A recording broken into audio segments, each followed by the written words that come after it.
Bueno, pues si les parece, vamos a iniciar con algunas preguntas para ir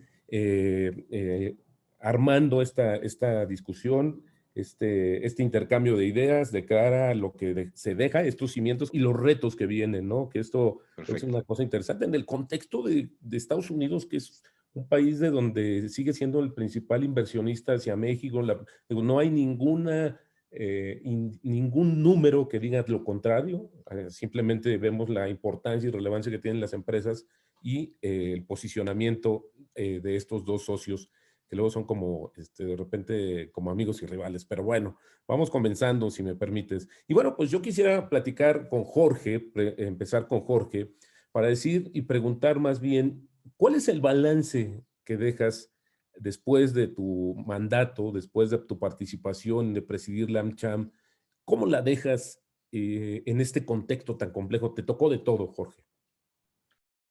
Gracias, Roberto. Yo diría que es finalmente un balance positivo, tomando en cuenta que desde la perspectiva personal, yo te puedo decir que tuve la oportunidad de aportar tres cosas. La primera es contribución, ¿no? Con elementos que desde la trinchera, el sector, la industria, la empresa que yo manejo.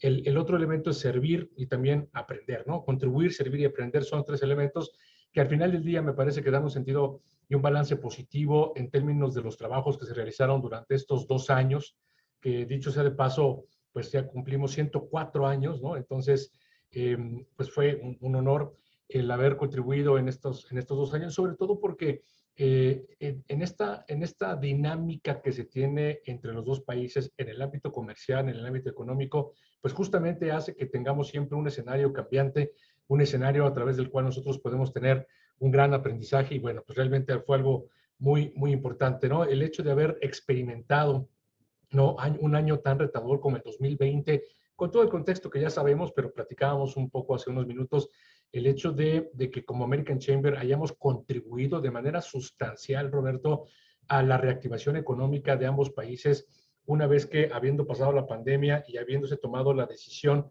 de qué actividades son o no esenciales en cada uno de los países, respetando esta autonomía, y el hecho de homologar las actividades en coordinación con la Secretaría de Relaciones Exteriores, en coordinación con la Secretaría de Economía, en coordinación con la Embajada de Estados Unidos en México, es una muestra fehaciente del valor que tiene American Chamber, no solamente en el day-to-day, no solamente en el business as usual, pero en momentos tan críticos y tan importantes como el hecho de reactivar la economía a través de la profunda integración de las cadenas de valor entre ambos países, fue una muestra de la importancia, ¿no?, que tiene cámaras como la American Chamber en la relación de Estados Unidos y México en el ámbito comercial y económico en un momento tan importante en donde se necesitó y afortunadamente fue algo positivo en su justa dimensión y proporción para poder transitar en la segunda mitad del 2020 hacia la recuperación económica, periodo en el cual todavía estamos, ¿no?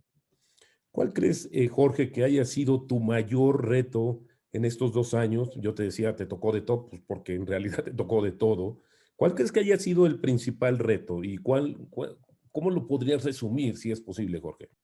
Sí, me parece que hubo tres elementos que distinguen, ¿no?, estos 2 años. El primero es el hecho de haber, ¿no?, tenido una participación activa, realmente, ¿no?, dinámica en el proceso de negociación, de ratificación del TEMEC, que justamente entró en vigor de una manera muy oportuna, dicho sea de paso, el 1 de julio del año pasado. Ese fue un elemento. El segundo elemento que también representó un reto muy interesante, Roberto, fue el hecho de la sensibilización ante ambos gobiernos, sobre todo ante el de Estados Unidos, respecto a la amenaza de la imposición de tarifas arancelarias a la importación, ¿no? Recordaremos, esto fue 2019, en donde cuantificamos el impacto que finalmente, pues como socios económicos tuvimos que haber pagado, haber cubierto, que hubiera sido en detrimento del fortalecimiento del bloque económico que conformamos ambos países, ¿no?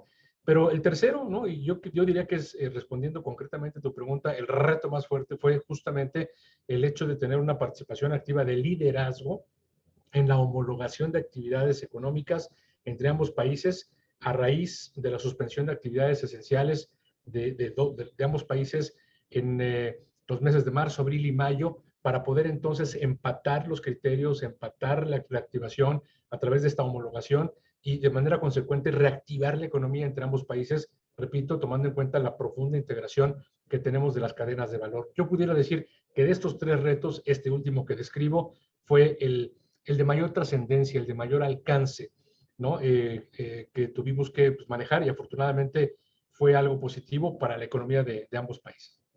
Muchas gracias, Jorge. Vladimiro, ahora, como después de la tempestad viene la calma.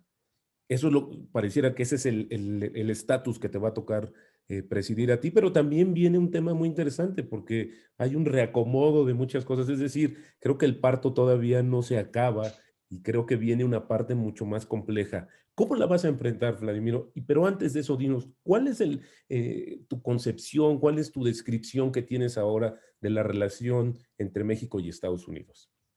Mira, yo creo que es una relación, como tú lo mencionas, es una relación que lleva muchos años. Es una relación donde tenemos algunas ideas en común, algunas diferencias.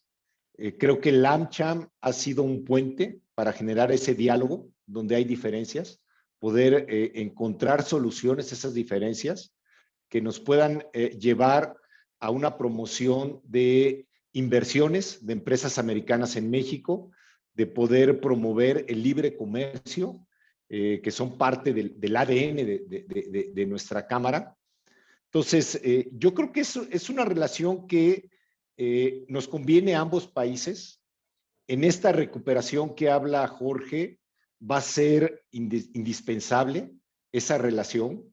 Realmente yo lo estoy viendo como la gran prioridad del AmCham para este próximo año, la recuperación económica basada en apoyarnos en nuestra relación con nuestro vecino Estados Unidos, buscando esa certidumbre en las inversiones para poder traer esas inversiones que van a generar el empleo, que ese empleo va a ayudar al desarrollo social en las comunidades donde estemos actuando. Podríamos decir que tu administración estaría caracterizada por esta administración de la recuperación económica. Estamos tan ligados. Pero una pregunta específica, Vladimiro, ¿cómo vamos a hacer o qué va a hacer la AmCham para cambiar, transitar de esta definición de dependencia a integración? Pareciera una cuestión solamente de semántica, pero tiene un fondo trascendental, sobre todo que ahora que la pandemia nos enseñó que estuvimos muy recargados en términos productivos hacia Asia, específicamente a China, y esto va a cambiar. Claro, y yo creo que aquí viene la parte donde AmCham, bajo la dirección de Jorge, estuvo trabajando en la implementación del TEMEC. Creo que la correcta implementación del TEMEC nos va a dar esa integración, más que una dependencia. Es un acuerdo donde al final del día da la gran oportunidad a que América del Norte se vuelva un polo competitivo a nivel global. Y yo creo que debemos de buscar que sea el polo más competitivo globalmente.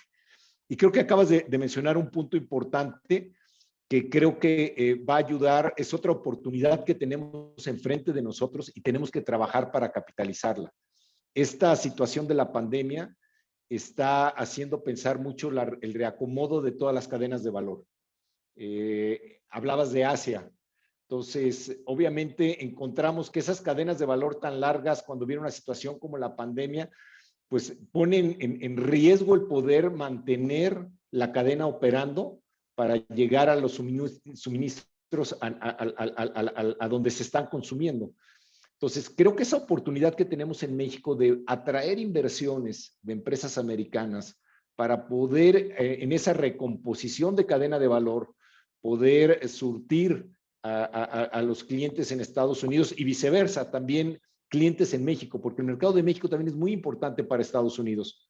Entonces, creo que es una gran oportunidad que no se presenta muchas veces, está ahí, es coyuntural, pero creo que necesitamos trabajar nosotros como AmCham siendo un embajador de México ante nuestros corporativos en Estados Unidos. Tenemos que trabajar con el gobierno para que nos ayude a generar toda inversión busca certeza jurídica, busca Estado de Derecho. Entonces, necesitamos seguir reforzando esa parte para que las inversiones se sientan seguras y nosotros como embajadores promoviendo a México en nuestros corporativos para traer estas inversiones. porque como estamos nosotros, hay muchos países ahorita que están buscando este tipo de inversiones. Gracias, Vladimiro. Me regreso un poquito con Jorge. ¿En algún momento este escenario, esta coyuntura tan complicada y llena de matices, puso en peligro el discurso de las empresas estadounidenses y su presencia en México? Es decir, ¿en algún momento se pensó en que algunas podrían o deberían salir de México? En realidad, el compromiso de las empresas de American Chamber, Roberto, que dicho sea de paso, somos más de 1,400 empresas, y déjame decirte eso rápidamente, no solamente son empresas americanas, las grandes corporaciones operando en México, sino que también hay una parte, una proporción importante de empresas mexicanas que hacen negocio con o en Estados Unidos. Entonces, realmente es una cámara realmente binacional, ¿no? En donde no solamente está representado el interés económico americano. Pero yendo puntualmente a tu pregunta, la Cámara tiene 104 años en México y haciendo un ejercicio matemático quizá no muy preciso, Roberto, hemos estado aquí 22 administraciones, ¿no? 22 presidentes mexicanos. Entonces, sabemos que hay temporalidades, que hay momentos en donde, bueno, hay un cierto impas, ¿no? En los dos que a mí me tocaron, que realmente marcaron la administración, fue la renegociación de lo que fue el Telecán o NAFTA hacia el USMCA, 2 años, ¿no? Muy intensos para poder precisamente tener un mecanismo y un vehículo actualizado a la nueva realidad, por ejemplo, con el capítulo de la era digital que antes no se tenía, y el otro, el tema de la pandemia. Entonces, son cosas o elementos históricos, coyunturales, que hacen que en ciertos momentos haya pues cierta duda, cierta incertidumbre, pero lo que es cierto aquí es que vemos a México como un socio estratégico a largo plazo, ¿no? Y los 104 años que hemos estado en México creo que son una evidencia contundente de esta visión. Entonces, independientemente de los proyectos particulares, de las decisiones particulares de cada empresa respecto a dónde invertir, porque finalmente Vladimiro y yo somos representantes de un par de empresas americanas que internamente competimos por esas inversiones de nuestras empresas para que realmente vengan a México, son casos que se manejan particularmente, ¿no? Pero en lo general, el compromiso de American Chamber y de las 1,400 empresas que somos parte de prevalece, ¿no? En el largo plazo para poder estar contribuyendo a que México, y lo digo como representante de una empresa americana, pero como mexicano, pues tenga un crecimiento económico sostenible y también mejore su competitividad. Gracias, Jorge. Vladimiro, en este contexto, ¿cuál crees tú que sea tu principal reto al inicio de tu administración, al inicio de estar al frente de pues de esta organización que es tan importante y relevante en términos económicos y que hoy pareciera que se enfrenta también a nuevos retos y coyuntura y específicamente sobre el tema energético? Regreso a la parte de la recuperación económica, lo que platicábamos de las cadenas de valor, como mencionamos, es algo coyuntural que si no lo aprovechamos, lo vamos a ver pasar.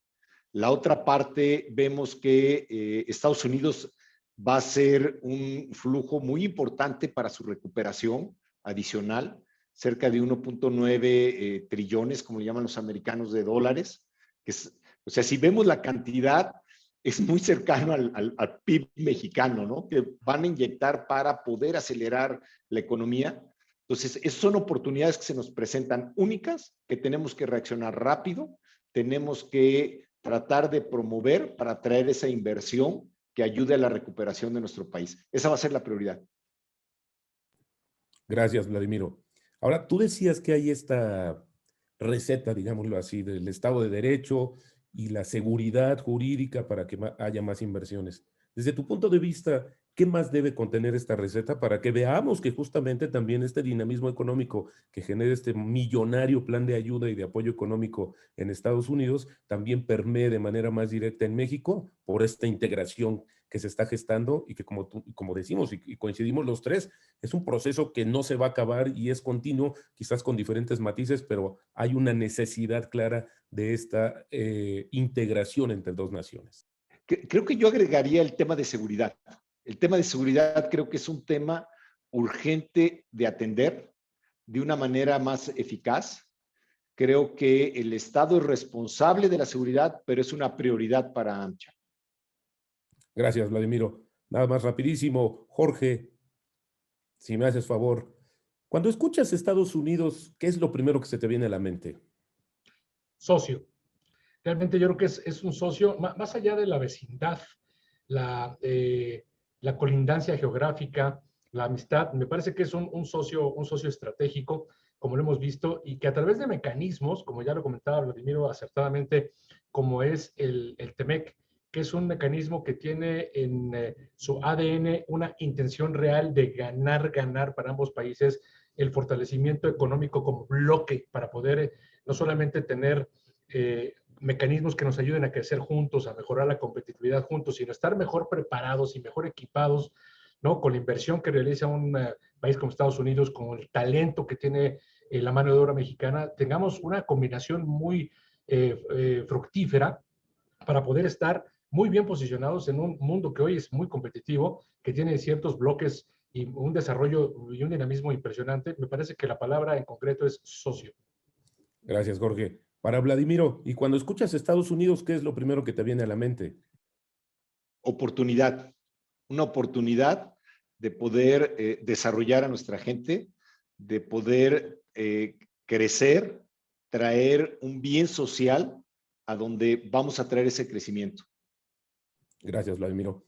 Para cerrar, si me lo permiten, ¿cómo ir viendo ir como, ¿cómo sería la palabra exacta?